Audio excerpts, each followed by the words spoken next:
What do you think of when you think of Michael Landon and his old TV show, A Little House on the Prairie? Do you get those warm, fuzzy, nostalgic feelings? Well, that was the rated G version. But in the newly released autobiography of and by Laura Ingalls Wilder, a PG-13 or maybe even an R-rated version of her life story is told.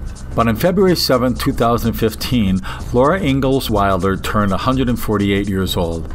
So how is it possible that her quote-unquote autobiography has just been released? Simple. For decades, her family and others wanted to keep secret the more adult aspects of her youth, including the jarring story of a man who lit himself on fire, a drunken man who attempted to molest her, and domestic abuse and so forth. What's more, her tell-all autobiography that finally got published details the author's true story of love triangles gone awry and say it ain't so, little Joe, domestic abuse.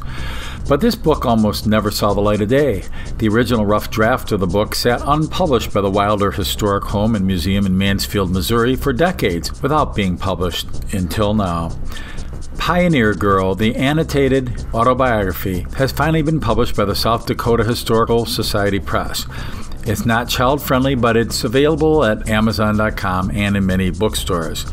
If they aren't out of stock yet, for these books are selling to many adults who used to enjoy the Wilder Prairie story as kids.